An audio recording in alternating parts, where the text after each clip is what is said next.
कल्याणाद्भुतगात्राय कामितार्थप्रदायिने श्रीमद्वेंकटनाथाय श्रीनिवासाय ते नमः।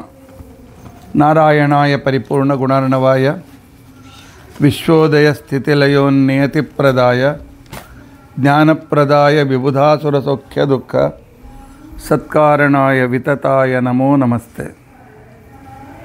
अभ्रमं भंगरहितं अजडं विमलं सदा आनंदतीर्थमतुलं भजे तापत्रयापहं। भवति यदनुभावादेडमूकोऽपि वाग्मी जडमतिरपि जन्तुर्जायते प्राज्ञमौलिः। सकलवचनचेतो देवता भारती सा मम वचसि निधत्तां सन्निधिं मानसे च। अस्मद्गुरुसमारम्भां टीकाकृत्पादमध्यगां श्रीमदाचार्यपर्यन्तां वन्दे गुरुपरम्परां। विद्यायां विबुधाचार्यं वेदज्ञानाब्धिचन्दिरं दुर्मतध्वान्तमार्ताण्डं सत्यध्यानमुनिं भजे। 50 वर्षपर्यन्तं सततं रामपूजकः श्रीसत्यप्रमोदगुरुराट् भासतां नो हृदम्बरे। बन्धुस्त्वं गुरुरिष्टदैवतमिति त्वत्पादपङ्केरुहं प्राप्तं मां परिपालयेति सततं याचे निबद्धाञ्जलिः। चित्तं मत्कुणदोषचिन्तनविधौ नूनं मनाङ्मा कृताः श्रीसत्यात्मगुरो त्वदङ्घ्रियुगलं हित्वा न मे सद्गतिः। यैरहं शुकवत् सम्यक् शिक्षितोऽस्मि कृपालुवे तान् वन्दे धेनुपाचार्यान् तत्त्वज्ञानार्थसिद्धये।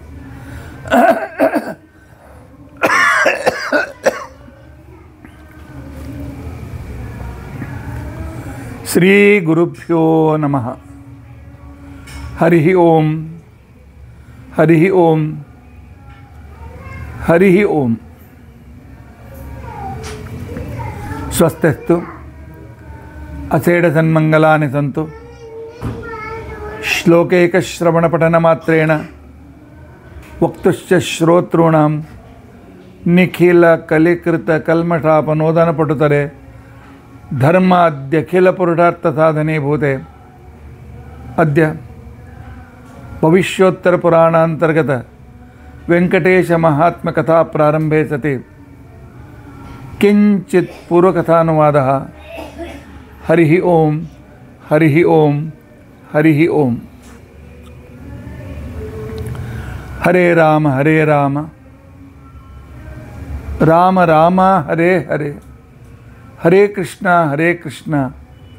कृष्ण कृष्ण हरे हरे। हरे राम राम राम हरे हरे, हरे कृष्णा कृष्ण कृष्ण हरे हरे। हरे राम राम राम हरे हरे, हरे कृष्णा कृष्ण कृष्ण हरे हरे। श्री गुरुभ्यो नमः। हरिः ओम हरिः ओम हरिः ओम।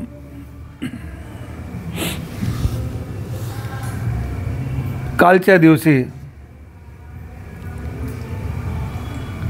व्यंकटगिरी व्यंकटाचल ह्या पर्वताची महिमा त्याच्या श्रवण केल्याने सकल अभिष्ट पूर्ण होतात। ह्या पर्वताला कृतयुगात वृषभाचल असा नाव होता। त्रेतायुगात अंजनाचल असं नाव पडला। तिथपर्यंत आम्ही काल हा विवरण ऐकला होता। आता पुढच्या विवरण। द्वापर युगात ह्याला शेषाचल असं नाव पडला।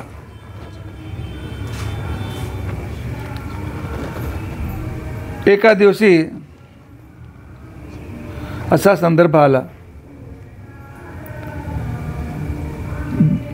सनक सनंदन सनातन त्यांच्या शापाने जय विजय मनुष्य जन्मात जन्म घेतले.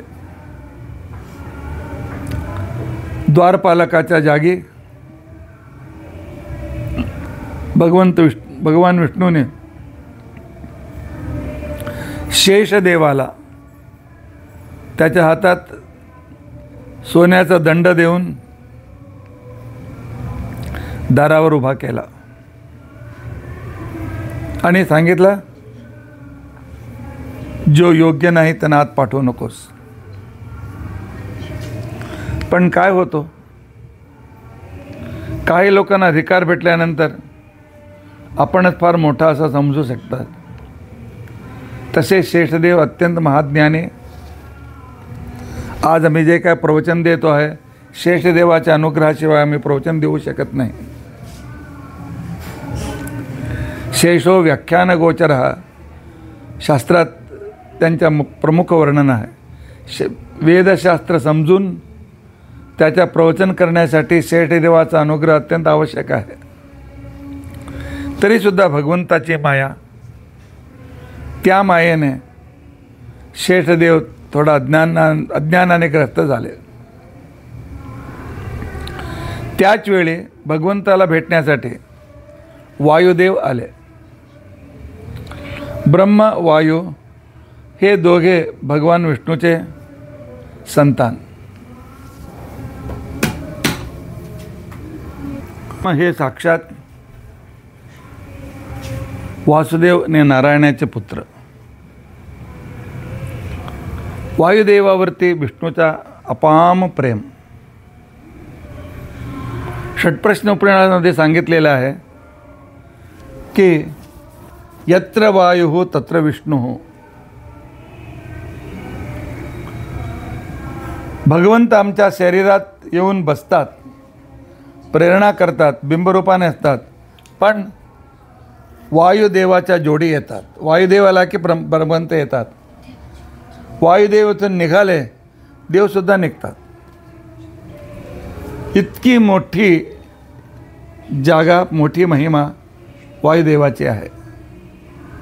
आणि सतत वायुदेवांना देव जगाचे अनेक कार्य सांगतात, ते करून हे करून जा. असा एक कार्य करून वायुदेव आपल्या वडिलाकडे परतले. वडिलांची अर्थात विष्णूची भेट घेण्याची त्यांची इच्छा होती. जेव्हा वैकुंठाच्या आत जाऊ लागले, त्या संदर्भात शेषदेवाने सुवर्णदंड आडवा केला. आत तुम्ही जाऊ शकत नाही. वायुदेव विचारतात, शेष आज काय झालं रे, मला अडवितो? एका दृष्टीने मी तुझा वडील आहे. ब्रह्मवायूपासूनच गरुडशेष रुद्रांचा जन्म. आता मला काय माहीत नाही. विष्णूने मला सांगितलेलं आहे आत कोणाला सोडू नये म्हणून. मी सोडणार नाही. वायू सांगतात, शेष यजमानाची याज्ञा समजून घ्यावा लागतो. एक प्रवचन चालू आहे, कार्यक्रम चालू आहे, तिकडे गेटकीपरला ठेवला जातो. तो पास बघून आत सोड, असं त्याला नियम सांगितले होते. 10 मिनिटाच्या नंतर स्वतः प्रवचन देणारे आचार्य आले. त्यांना काय पासची जरूरत नाही, पण त्यांच्याजवळ व्यवस्थापक न होता त्या दिवशी. त्या गेट केपने त्यांना अडवलं, पास दाखवा नाहीतर आत चला. असं केव्हा तर होतो. अरे मी विष्णूचा पुत्र आहे रे, आणि माझ्यावर त्याचा अपाप प्रेम आहे. ज्ञाने विरागे बले हरिभक्ती भावे न हनुमत समान हा म्हणून नियम आहे. म्हणून माझ्यासाठी हे बंधन नाही. जे देवाच्या दर्शन देण्यासाठी अयोग्य आहेत त्यांच्यासाठी बंधन आहे. शेष समजून घे. पण त्या दिवशी शेष विष्णूची मायाने ग्रस्त झाले होते. ते सांगितले मला काय माहीत नाही वायू, मी भक्त आहे, मी भक्त आहे असं सांगतो.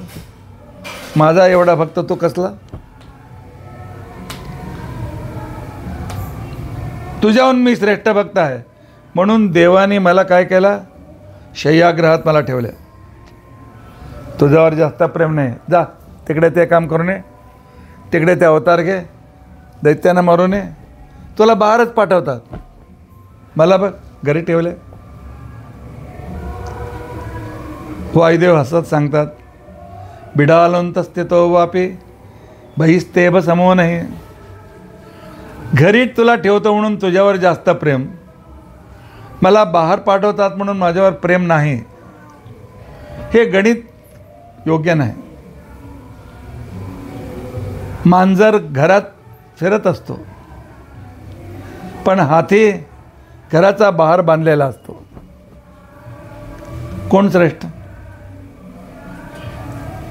म्हणून तुझं गणित खोटं आहे.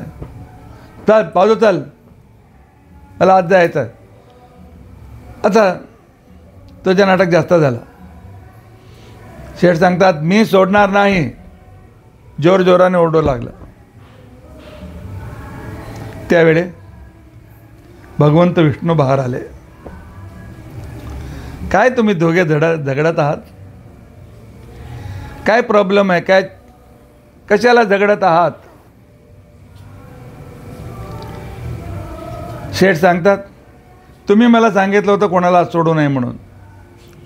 हा वायू आग्रह करीत आहे, सांगत आहे मी श्रेष्ठ, मी श्रेष्ठ. भगवंत तुम्ही स्वतः सांगा आमच्या दोघांमध्ये कोण श्रेष्ठ आहे. विष्णूला स्पष्ट माहीत होता शेषदेवापासून असंख्य पटीने वायुदेव अत्यंत श्रेष्ठ. ते असे सांगू शकत होते पण त्याने विचार केला आज शेषदेव माझ्या मायाने मोहित आहेत. मी निर्णय दिला वायू श्रेष्ठ आहे म्हणून उद्या ते सर्वत्र सांगत फिरणार. शेष बघ विष्णूला सुद्धा पार्सॅलिटी आहे. स्वतःच्या मुलाला श्रेष्ठ म्हटलं आहे, सेवा करण्याला मला 24 तास सेवा करण्याला मला कनिष्ठ म्हटलं आहे, म्हणून हे अपप्रचार करणार. तो देवाने सांगितलं एक काम कर, मेरू पर्वताच्या कोणत्याही शिखराला तू कुंडली मारून त्याला पकडून ठेव. साप आपली कुंडली मारून पकडून ठेवला तर त्याला कोणी सोडवू शकत नाही. सापाचे पकड इतके घट्ट असतो. म्हणून ज्या व्यक्ती लोकाला पकडतात ते साप काय करते, त्यांच्या हाताला आपला कुंडली मारते, नाडी बंद होतात, तो मनुष्य मरून जातो. म्हणून साप पकडणारे लोक स्वतःच्या हाताला त्याच्या शेपूट बांधून लक्ष देऊन व्यवस्था करीत असतात. तू तसा कुंडली मारून बसल्यानंतर देवाने तुला हलवले, वायुदेवाने, तेव्हा तू कनिष्ठ. तुला हलवू शकले नाही वायुदेव तरी वायुदेव कनिष्ठ श्रेष्ठ आणि ते कनिष्ठ, तू श्रेष्ठ. शेषाने सांगितलं ठीक आहे, मला हे मान्य आहे. आणि वायू शेषदेव आनंदगिरी नावाचा एक शिखर मेरू पर्वताचा, त्याला आपल्या संपूर्ण देहाने वेढून घट्ट बसले. आता सोडव बघू. वायुदेव आले. त्याने का हाताने मारले नाही, पायाने लात मारली नाही, फक्त आपला पायाच्या अंगुष्ठाने त्या शेषाला स्पर्श केले. त्या अंगुष्ठाचा तो वेग इतका मोठा होता, तो तो वेढा घातलेल्या पर्वताचा शिखरच तुटून आकाशात उडी मारू लागला त्या वेगाने.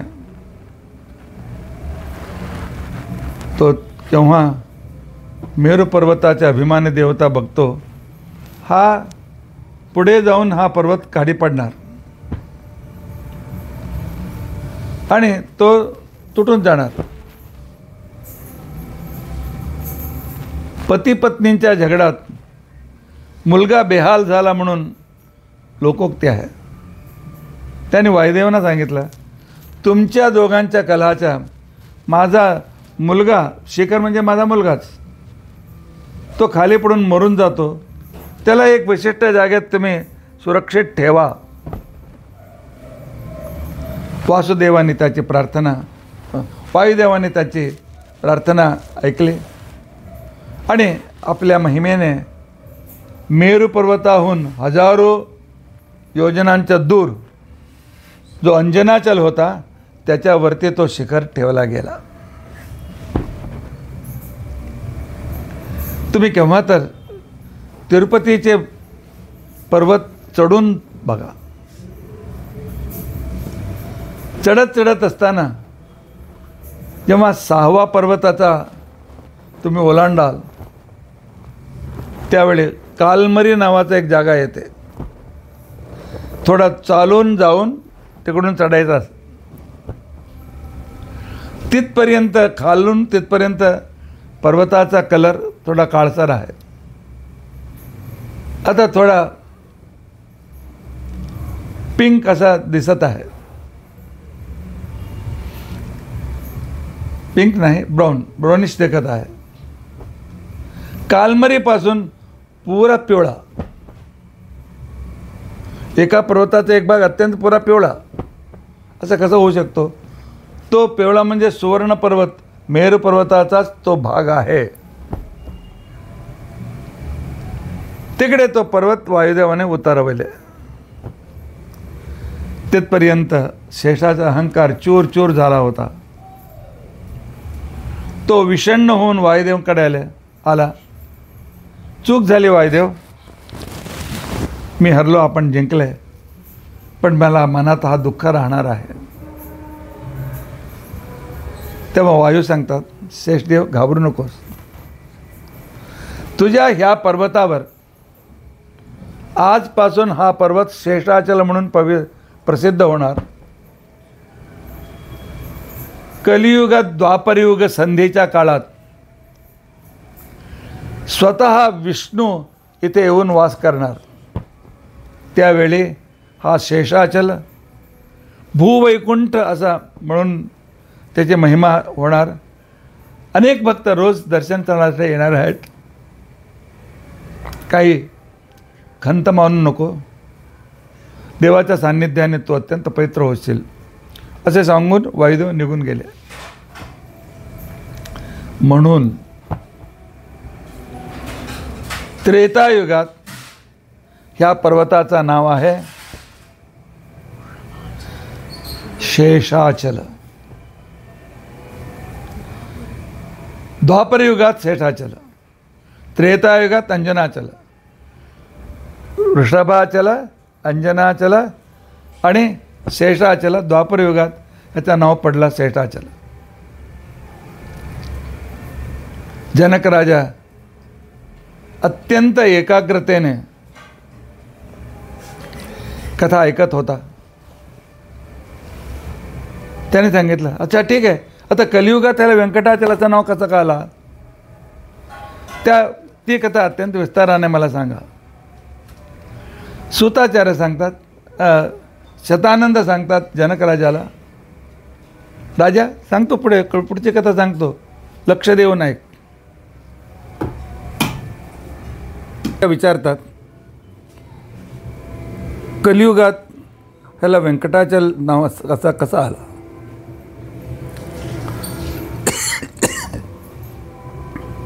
शतानंद सांगायला सुरू करतात,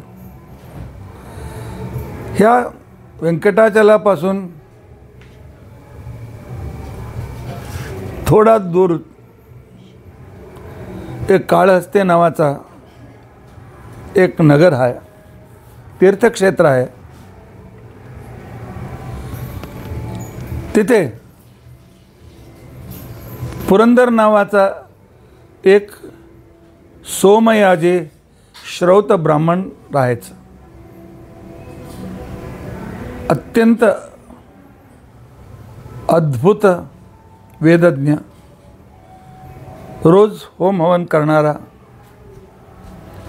पूर्ण दिवस देवप्रार्थनेत देवपूजेत राहणारा. पण दैवाने अनेक दिवस त्याला पुत्र झाला नाही. 50 वर्षाच्या नंतर त्याची पत्नी गरोदर झाली. पुरंदरला अद्भुत आनंद झाला आणि तो दुसऱ्या महिन्यात स्वतःच्या पत्नीला पुंसवन संस्कार केला. तिसऱ्या महिन्यात अनवलोभन संस्कार केला. चौथ्या महिन्यात सीमंतोन्नयन संस्कार केला. 7व्या महिन्यात विष्णुबली गोदान संस्कार केला. ह्या 4 संस्काराला गर्भसंस्कार असे म्हणतात. गरोदर असताना हे संस्कार केले पाहिजे. त्यामुळे मुलाचं रक्षण होईल, त्याचे मेंदूची वाढ अत्यंत व्यवस्थित होईल, अद्भुत रीतीने उत्तम संतान प्राप्त होईल.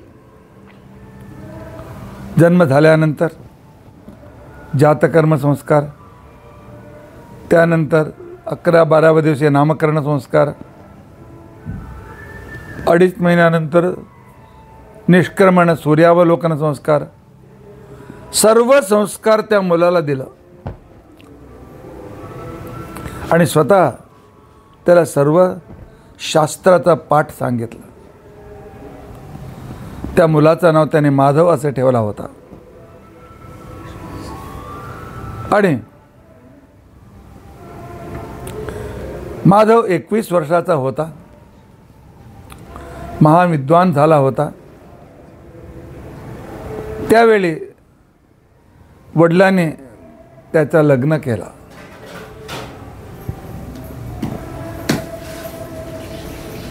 पत्नीचं नाव होता चंद्रलेखा. अत्यंत पतिव्रता, पतीची सेवा करीत, पती झोपल्यानंतर ते झोपायचे, पती उठण्याच्या पूर्वी ते उठायचे आणि सास ससूर त्यांची अत्यंत प्रेमाने सेवा करायचे. एक दिवशी मध्यान्हाचा 11:30-12ची वेळ, दैवयोगाने माधवच्या मनात विकृत भावना उत्पन्न झाल्या. तिला आपल्या पत्नीशी देहसंबंध करण्याची इच्छा झाली. त्याने आपल्या खोलीत चंद्रलेखेला बोलून घेतला, सांगितलं माझी इच्छा पूर्ण करा. चंद्रलेखा सांगते, तुम्ही माझे नवरे आहेत, पतिदेव आहात, माझ्या शरीरावर तुमचा पूर्ण अधिकार आहे. पण काही संदर्भाला काही वेळ असतो, काही विशिष्टता असतो, काही शास्त्राचे नियम आहेत. आत्ता 11:30-12 देवपूजा संपत आहे, पितृदेवता घरी येण्याची वेळ, अग्निदेवता प्रज्वलित आहे, वैश्यदेव चालू आहे. तिथे देवता घरी आले असताना आम्ही पशुसारखं देहसंबंध करणं योग्य नाही. तुम्ही मनाला धीर धरा आणि रात्रीचा वेळ आमचाच आहे ना. पण संस्कृतमध्ये एक म्हण आहे, कामातुराणाम न भयम न लज्जा. कामातुर व्यक्तींना शास्त्र, नियम, लोकनीती, व्यवहार, लाज काही नसतो. त्यांच्या मनात एकच, माझी इच्छा पूर्ण व्हावी. तो पत्नीला आग्रह करू लागला, नाही मी मानणार नाही. चंद्रलेखाच्या मनात आला की ह्याला थोडं पवित्र जागेत घेऊन गेल्यानंतर मन चेंज होईल. कशाला म्हणजे शास्त्रात सांगितलेलं आहे, पवित्र क्षेत्रात मनाची परिशुद्धता होती आणि विकृती निघून जाते म्हणून. त्याने सांगितलं ठीक आहे, पण घरी आपले आईवडील आहेत, त्यांच्यापुढे हे योग्य नाही. चला, नदीच्या काठी आता दुपारी कोणी नसतात, एकांत असतो, अनेक एकांत स्थळ तिथे आहेत. मी तिथे येते आणि तिथे आपली इच्छा पूर्ण करून घ्या. तिच्या मनात होता की पुण्यक्षेत्राच्या पवित्र तीर्थक्षेत्राच्या जवळ त्यांचं मन बदलेल म्हणून. ती आपली मामंजीना मी पाणी आणते म्हणून कलश घेऊन निघाली. त्याच्या मागे वेड्यासारखा मनविकृत माधव चालत येऊ लागला. मध्ये रस्त्यामध्ये एका झाडाचा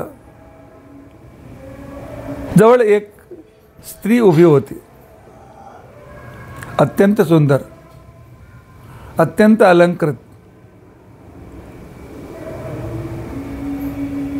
सौंदर्य म्हणजे काय त्याच्या स्वरूप असलेले आणि कुरळे काळे चांगले केस असलेले आणि योग्य शरीर यष्टी असणारे, चांगली पर्सनॅलिटी असणारे ती स्त्री होती. तिचं नाव होता कुंतला. पण तिचा व्यवसाय होता ती देहाची विक्री करून पैसे कमविणे, अर्थात वेश्यावृत्ती ती होती. म्हणून त्याने भडक अलंकारसुद्धा केला होता. माधव तिला बघितल्यानंतर चंद्रलेखेवरचा मन त्याला निघून गेला आणि पुढे जाऊन त्याने चंद्रलेखेला सांगितलं, चंद्रलेखा, इथे तू माझी ऐकते की नाही ही मला परीक्षा करायची होती,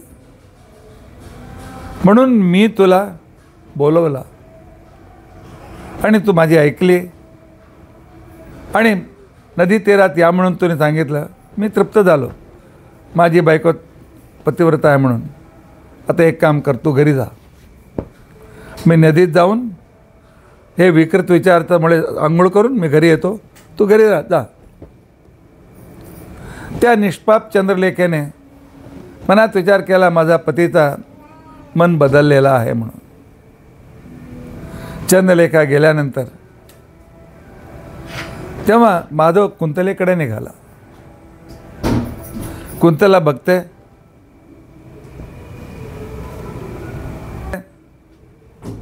की एक सद्ब्राह्मण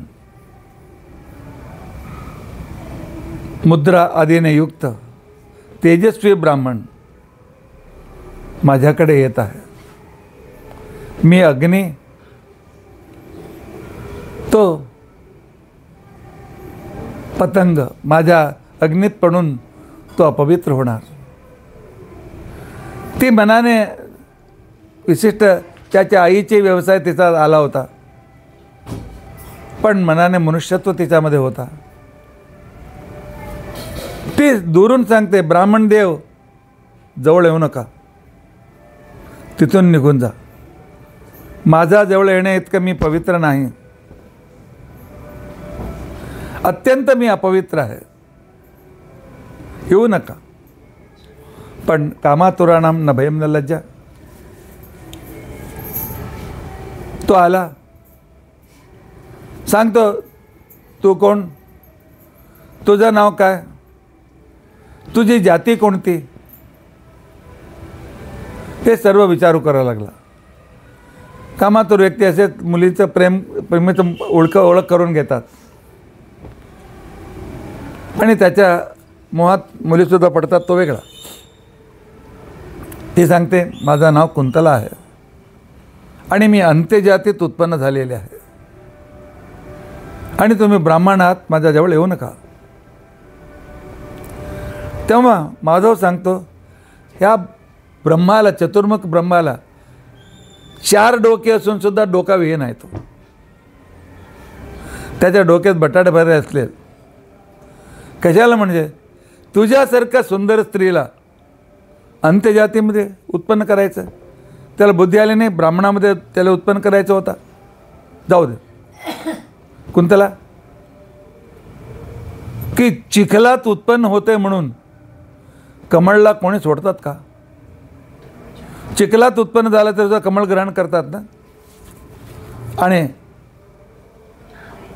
जमिनात मातीने माखलेला रत्न जमिनीत भेटतो म्हणून त्याला कोणी सोडतात का? उत्पन्न जिथे होतो ते महत्त्वाचं नाही, त्याचे जे व्यक्तित्व विशिष्टता आहे ते महत्त्वाचं असतं. म्हणून तू कुठेही उत्पन्न झाले असेल पण ती अत्युत्तम स्त्री आहेस. स्त्री रत्न आहे आणि रत्नाला कोणी सोडू शकतात का? मी तुझ्याकडे येतो, चल माझ्या जोडी व्यवहार कर. ती सांगते, ब्राह्मण देव कशाला व्यर्थ आपलं जेवण पतनात, तुम्ही पर्वतावर आहात, मी खोलमध्ये पडलेले अत्यंत पापी जीव आहे. कशाला तुम्ही पतनात जाता? तुमचे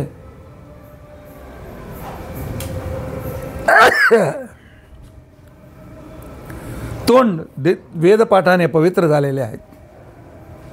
माझे ओठ तोंड अनेक पुरुषांच्या संसर्गातून अत्यंत अपवित्र झालेले आहेत. तुमचे डोळे ग्रंथाध्ययन भगवंताच्या अध्ययनाने अत्यंत पवित्र झाले आहेत. माझे डोळे 4 पुरुषांना बघून बघून मरून गेलेले आहेत. तुमचे कान वेदशास्त्र श्रवणाने पवित्र आहात आणि त्या विट पुरुषांच्या विकृत वार्ता ऐकून माझे कान केव्हाच मरून गेले आहेत, अपवित्र आहेत. तुमचे हात देवपूजेने पवित्र, माझे हात अनेक पुरुषांच्या संदर्भात येऊन अत्यंत अपवित्र झालेला आहे. तुमचे पाय तीर्थक्षेत्राने पवित्र झाले आहेत. 4 ग्रहात जाऊन जाऊन माझे पायसुद्धा अपवित्र झालेले आहेत. आपण जा, माझं जेवढं होऊ नका. पतंग अग्नीत पडून कसा मरून जातो तसा तुम्ही आपला ब्राह्मणत्व गमवू नका. आपल्यासारख्या लोकांना मुळेच वेळेवेळ पाऊस इत्यादी होतो, लोकांना सुख भेटतो. नाही, तुमच्या ब्राह्मण्य मला नष्ट करायचे नाही. जा, तुम्ही येऊ नका, जा. पण कामातुर व्यक्ती, कामात क्रोधोभिजायते, क्रोधात भवते सम्मोह, सम्मोहात स्मृतिविभ्रमा, स्मृतिभ्रंशात बुद्धिनाशा. त्याची विवेकशक्ती निघून गेली होती. नाही कुंतला, आज तुला मी सोडणार नाही. जे सांगते बघ, माझ्या कानात सोन्याचे आभरण आहेत, गळ्यात सोन्याचं आभरण, सर्व तुला देतो. ते सांगते, मला ते काही नको आहे. तुमच्यासारखे ब्राह्मण पवित्र सुरक्षित राहिले पाहिजे. माधव अजून पुढे येत होता. ती सांगते, हे दिग्देवता, तुम्ही बघत आहात ना, रोज हा संध्या करून तुमची प्रार्थना करताना प्राच्ये देशे याश्च देवता एतश्याम प्रतिवसंते एताभ्यश्च नमो नमः. तुमची स्तुती रोज करतो ना, याला संरक्षण करा. आकाश देवता तुमची सेवा स्तुती हा करत आहे. 33 कोटी देवता रोज मंत्राने तुमचा संतुष्ट केलेला आहे. एक ब्राह्मणाला वाचवा, त्याला पवित्र ठेवा. त्यांच्या पवित्रतेमुळे तर जग संरक्षित होणार आहे. व्यर्थ माझ्या संघात येऊन तो आपला पवित्र तो गमावणार आहे. पण काही नाही, माधव अजून जवळ येत होता. कुंतला पळू लागले, येऊ नकोस, येऊ नकोस, तू पतित होऊ नकोस. पण भगवंताची इच्छा वेगळी होती. तो धावत गेला, कुंतलेला पकडला आणि स्वतःची वासनाच्या कामात निघाला. कुंतला सांगते, आज तू चांडाल झालेला हास, आज तू माझ्यासारखा अंत्यच झालेला. चल, माझा भोग तुला पाहिजे ना, माझा दास तो व्हायला. हे तलवार घे, तिकडे गाय दिसते ना, मार त्याला, आम्ही दोघे गोमांस खाऊ. त्याच्या यज्ञोपवीतांच्या तुझ्या यज्ञोपवीत फाडून टाक, तोडून टाक. तुझी शिखा आहे ना, हे ब्रह्मदेवाचे स्थान आहे, ते कापून टाक. दा माझ्या जोडी गोमांस खा, दारू पी, त्यानंतर माझ्या जोडी. पतित झालेल्या व्यक्ती काळिदास सांगतो, भवती विनिपात शतमुखा. माणसाचा पतन अनेक रीताने, एकदा वरती चढायला चांगला होण्यासाठी एक एक एक एक पायरी वर चढावा लागतो. एकदा पाय घसरला पूर्ण खाली, पतती विनिपात शतमुखा. माधव पतित झाला. कुंतलेचा जोडी इकडे तिकडे हिंडू लागला.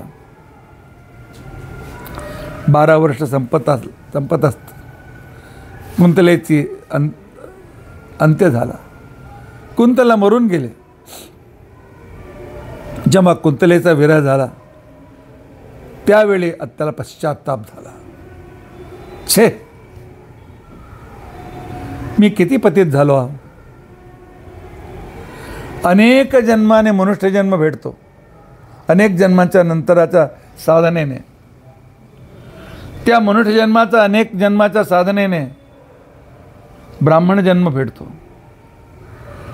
तसे अनंत असंख्य ब्राह्मण जन्माच्या साधनेच्या नंतर शास्त्रज्ञत्व आणि भगवत भक्ती प्राप्त होते. ते सर्व प्राप्त करून मी एका क्षणात पतित झालो.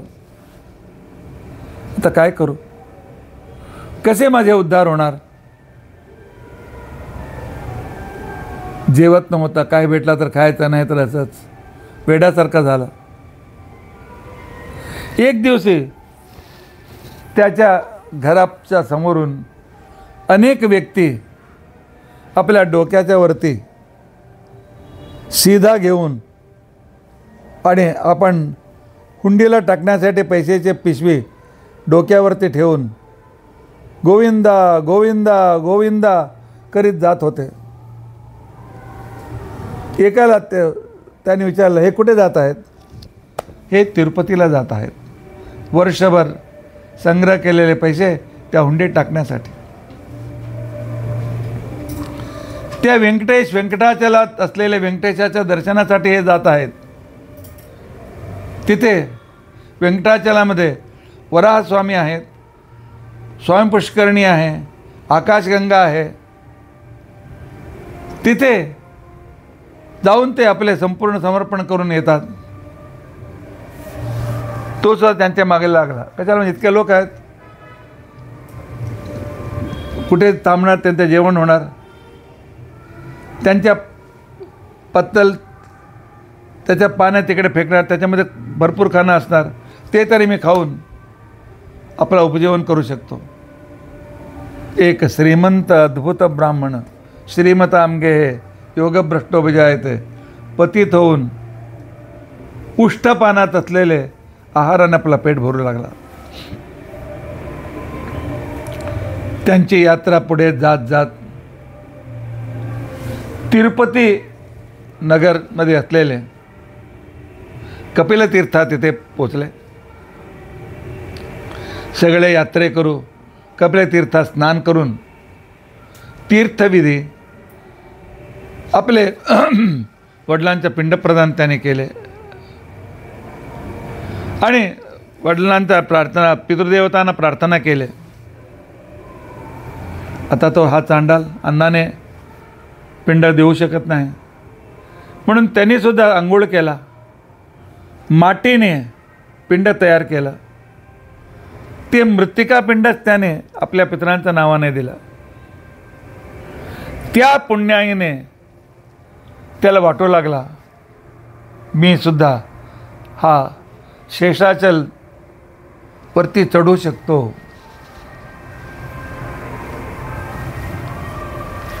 तो त्यांच्या जोडी आला. सकाळी स्नान केला. पहाटे पहाटे ते निघाले. क्रमाने वृषभाचल, अंजनाचल, शेषाचल चढू लागले. तेव्हा हा सुद्धा गेला. त्या व्यंकटाचलाचा जो पुढे व्यंकटाचल नाव आला, पहिले 3 नाव होते, त्याच्यावर जेव्हा त्याने पाय ठेवला, त्या पवित्र भूधर स्पर्श मात्रेण तदघम पर्यतप्यत. त्याचे सर्व पाप पोटात वर खाली होऊ लागलं.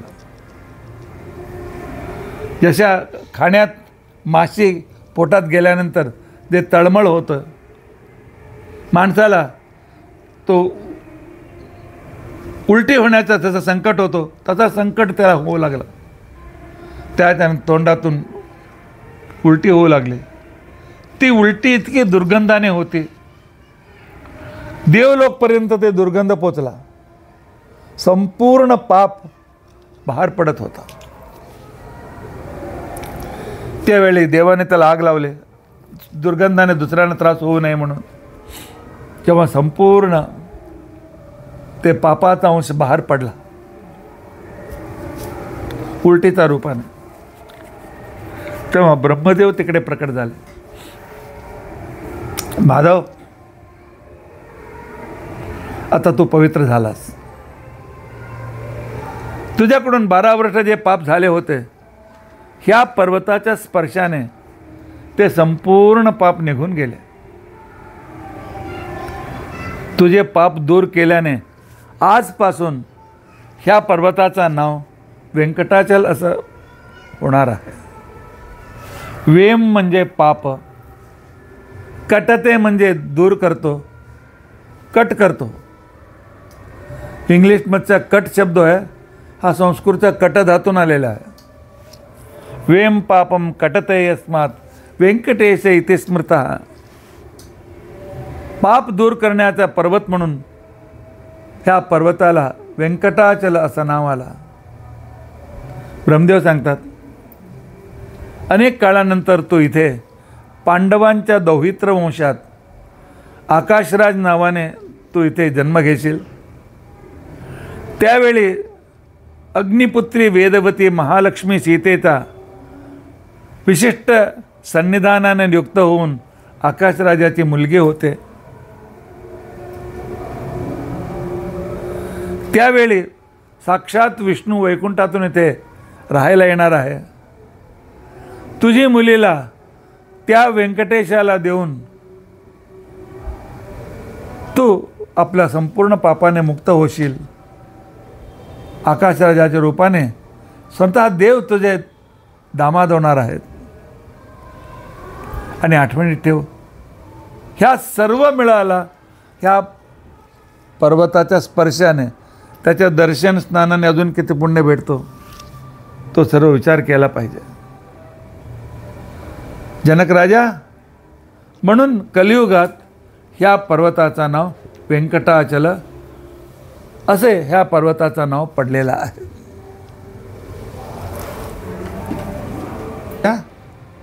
अजून काय पाहिजे? शतानंद जनकराज सांगितलं. जनकराज सांगतात, नाही, अजून कथा संपली नाही.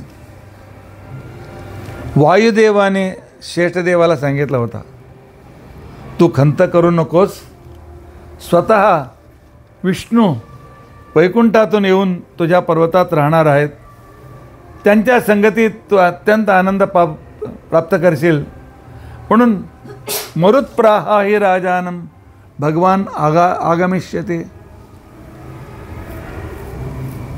सर्पराजाला स्वतः वायुदेवाने सांगितलं होता, तो विष्णू वैकुंठ सोडून इथे कशाला आला, केव्हा आला, आणि त्याच्या लग्न हा आकाशराज मुलगीची कशी झाली, हे संपूर्ण विस्ताराने मला ती कथा सांगा. मला आनंद येत आहे, माझी चिंता निघून गेली, माझी समस्या निघून गेली. भगवंताची महिमा ऐकत ऐकत मला वाटत आहे माझ्या मुलींच्या लग्नाचा काही त्रास होणार नाही. मला सांगा, विष्णू कशाला इथे आला? द्वापर युगाचा अंती अनेक ऋषी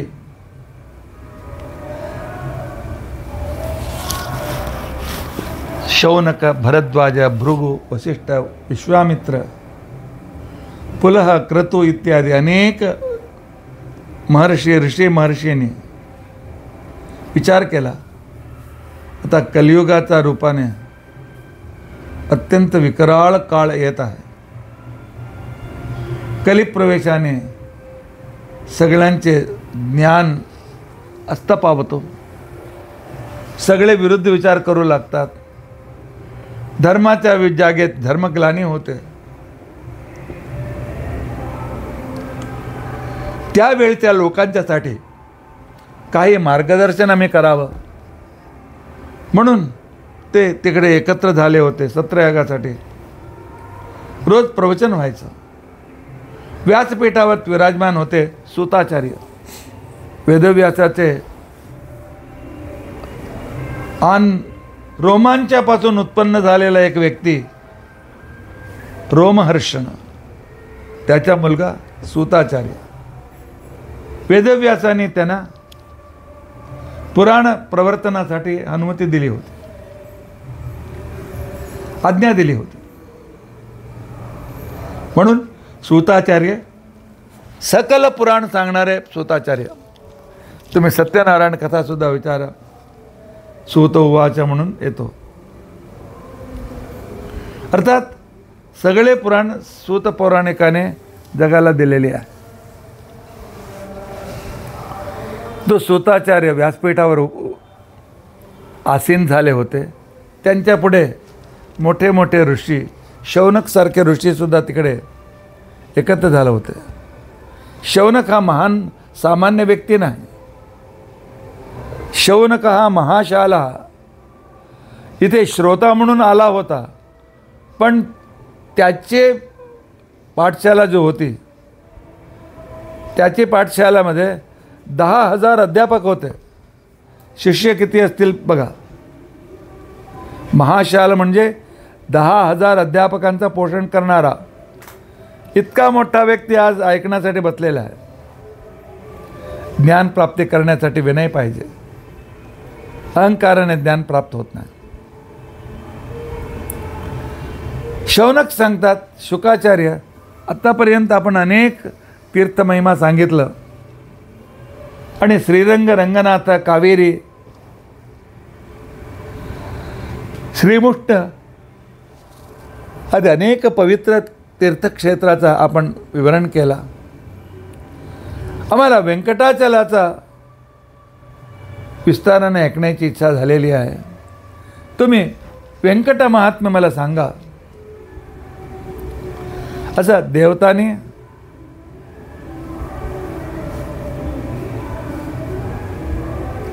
ऋषींनी सूताचार्यांना प्रार्थना केली.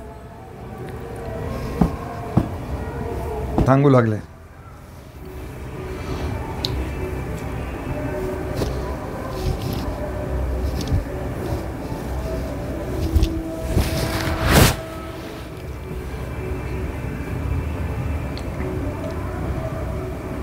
ज्या व्यंकटगिरीचा खाली दक्षिण देशात त्यावेळी चोळ नावाचा राजा राज्य करीत होता आणि अनेक ऋषी मुनींनी सत्रयाग सुरू केला होता. सत्रयाग चालू असताना नारद तिथे आले आणि त्यांना विचारला, अग्नेय स्वाहा म्हणून आहुती देत आहात, वरुणाय स्व म्हणून आहुती देत आहात, प्रजापते स्वा म्हणून आहुती देता. ते हे सर्व देवता वेगळे वेगळे आहेत का? तो थोडा आहुती घेतो, हात आडो होते होतो, तुमचे काय संरक्षण करणार?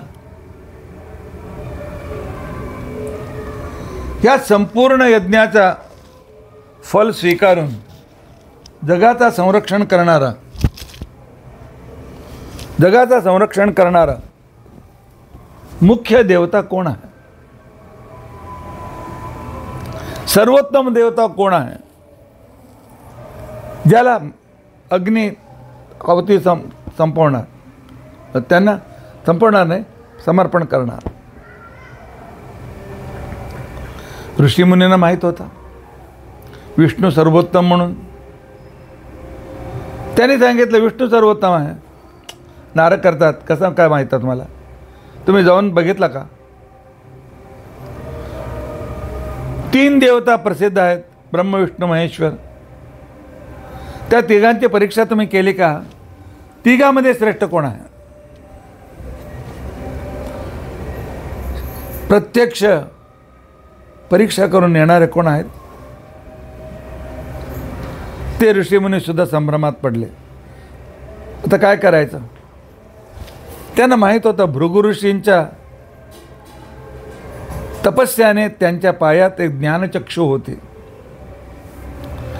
त्या ज्ञानचक्षुमुळे कोणत्याही लोकात तो जाऊ शकत होते. सगळे ऋषी भृगु ऋषींच्याकडे आले आणि भृगु ऋषींना सांगू लागले, भृगु ऋषी तुम्ही जा कैलास, सत्यलोक, वैकुंठाला. तिन्हीमध्ये कोण देव श्रेष्ठ आहे तुम्ही बघून या, परीक्षा करून या. कोण व्यक्ती अत्यंत श्रेष्ठ आहे, सर्वोत्तम आहे, हे परीक्षा करा म्हणून प्रार्थना केल्यानंतर थोडा इगोने ग्रस्त झालेले भृगु ऋषीने सांगितलं मी जाऊन बघून येतो. तिथून ते सीधा सत्यलोकाला पोचले. आपल्याकडे येत असलेल्या भृगु ऋषीला ब्रह्माने बघितलं की हा आल्यानंतर मी त्याच्या हे बस म्हणून सांगणार, त्याला अर्घ्यपाद्य मी देणार, खायला देणार. माझ्या सत्कार बघून तो चुकीने समजून घेतील हे ब्रह्मच सर्वोत्तम आहे की ते माझा सत्कार केला. कलियुगात आमच्यासाठी मोठा कोण आम्हाला जवळ बोलवतो, शाल घालतो, सत्कार करतो, आम्ही त्यांना श्रेष्ठ समजतो. दुसरे श्रेष्ठ व्यक्ती आम्हाला बोलवत नाही म्हणून आम्ही कनिष्ठ समजतो. ह्याला आदर सत्कार दिला तर हा भृगु ऋषी मलाच सर्वोत्तम समजणार, ते शास्त्राने योग्य नाही, माझाहून श्रेष्ठ विष्णू आहेत म्हणून मी ह्यांच्याशी व्यवहारच करणार नाही. ब्रह्मदेव ध्यानात बसले. त्यावेळी ऋषी सत्यलोकात येतात. सत्यलोकात येऊन ते बघतात कमळावरती 4ही मुखाने 4ही वेदाचा उद्गार करीत ब्रह्मदेव तपस्येत होते. थांबले. 10 मिनिट झाला, अर्धा तास झाला. त्याने हाक मारले, चतुर्मुख ब्रह्माजी, चतुर्मुख ब्रह्म, थोडे माझ्याकडे बघा. काही केला तर ब्रह्माने बघितलंच नाही आणि त्या भृगूला आपण या बसा, पाणी प्या, काय पाहिजे काय विचारलं नाही. भृगुविचार केला. ज्या व्यक्तीला, घरी आलेल्या व्यक्तीला या म्हणून बोलायला होत नाही, तो व्यक्ती कसं काय श्रेष्ठ होणार? नाही, हा योग्य नाही. तू माझा अपमान केलास ना, म्हणून तुझी पूजा लोकात कोणी करणार नाही. म्हणून त्यांनी ब्रह्माला शाप दिला. ते ब्रह्माहून फार कनिष्ठ. त्यांच्या शापाचा परिणाम ब्रह्मावर काही झाला नाही. ब्रह्माचं पहिल्यापासूनच ब्रह्माने सांगितलं माझी मूर्तीपूजा करू नका म्हणून. ब्रह्मदेवाला पुष्कर सोडून कुठे दुसरीकडे भेटत नाही. ब्रह्माला शाप देऊन तो कैलासला आला. शंकराने विचार केला, मी सुद्धा ह्याला सत्कार केल्याने हा काय करेल, फार मर्यादा, मान मर्यादा देईल आणि सांगणार शंकरासारखं मोठे कोण नाही, शंकर सर्वोत्तम म्हणून जगात प्रचार करणार. म्हणून त्याने सांगितलं, ह्याला मी दुरूनच पाठवून देतो. त्याने पार्वतीला सांगितलं, पार्वती इकडे. पार्वतीला त्याने सांगितलं, जर मांडीवर बेस. आणि पार्वतीला त्याने आलिंगन दिलं. पार्वतीसुद्धा पतीच्या आलिंगनात होती. त्यावेळी तो भृगुऋषी तिथे आले. खरं म्हणजे एकांत असताना येऊ नये. आले तेव्हा पार्वती सांगते, तेज शंकर, हे देव मला सोडा, मला भेटण्यासाठी भृगुऋषी आले आहेत.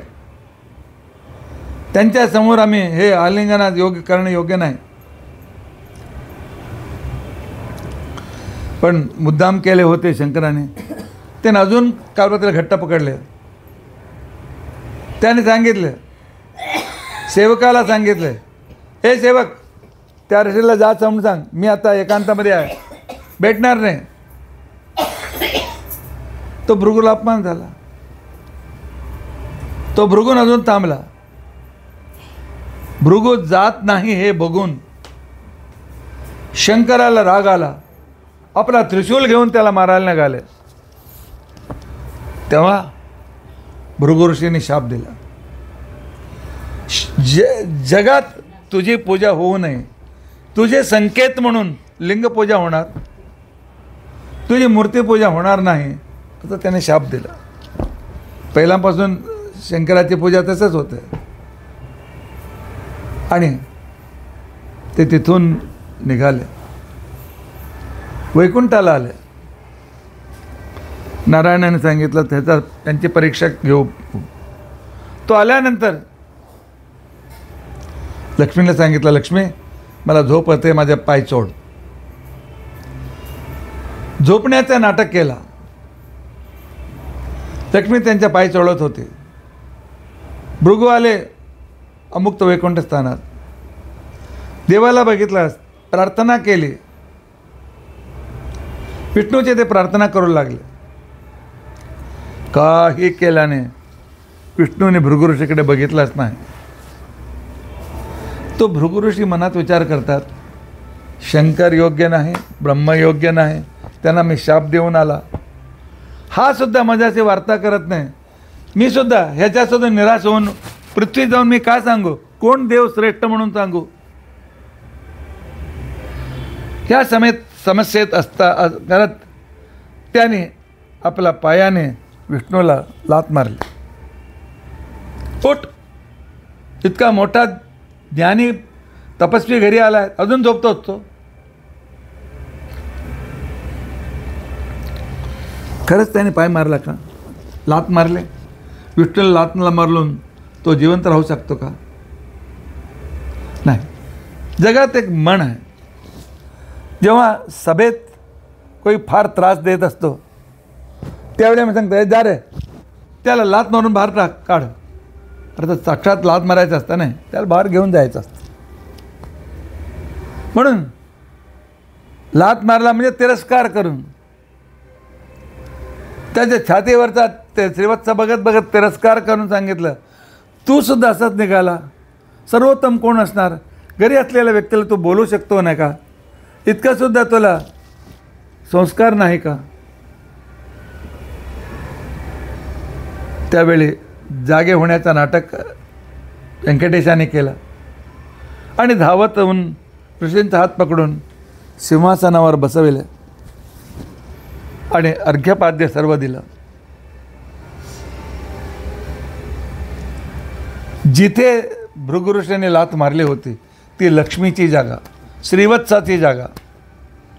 लक्ष्मीला फार राग आला होता.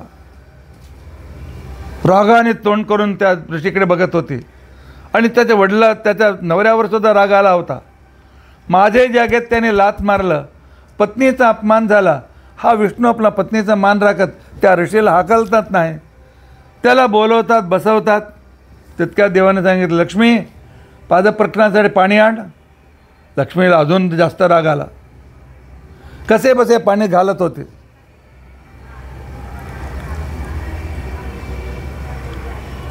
त्यानंतर त्याने योगक्षेम विचारला, अर्घ्यपाद्य सर्व देऊन. त्यावेळी भृगुऋषींनी उद्देश सांगितला. मला माझ्या प्रश्नाचं उत्तर भेटला. मी येतो म्हणून तिथून निघाले आणि जगात त्याने प्रचार केला, विष्णू सर्वोत्तम. विष्णू सर्वोत्तम आहे आणि सर्व यज्ञ भोगता तोच आहे. यज्ञपती यज्वा असं म्हणून ज्याचं वर्णन आहे. म्हणून सर्वदेवाहून श्रेष्ठ, दोषरहित, अनंतगुण परिपूर्ण साक्षात विष्णूच आहे. तर म्हणून त्याचे विष्णूचे सर्वत्र त्याने तो आपला उपदेशाने तो पवित्र केला. पुढे काय झाला, कशी काय कथा पुढे सरकत गेली, त्याचे विचार आम्ही उद्याच्या दिवशी ऐकण्याचा प्रयत्न करू. इति अद्य कथा प्रसक्ती. हरे राम राम राम हरे हरे, हरे कृष्णा कृष्ण कृष्ण हरे हरे. उग्रं वीरं महाविष्णुं ज्वलन्तं सर्वतोमुखं नृसिंहं भीषणं भद्रं मृत्युं नमाम्यहम्. अच्युतानंत गोविंद स्मृतिमात्रार्थिनाशन रोगान्मे नाशयाशेषान् आशु धन्वन्तरे हरे. श्रीकृष्णार्पणमस्तु. श्रीकृष्णार्पणम्. यं कर्म यस्मिन् परे स्वर्पितं प्रक्षयं यान्ति दुःखानि अनामतः. अक्षरो योजन सर्वदेवामृता कुक्षिगं यस्य विश्वं सदा जातिकं प्रीणयामो वासुदेवं देवतामण्डलाकर्णमण्डलम्.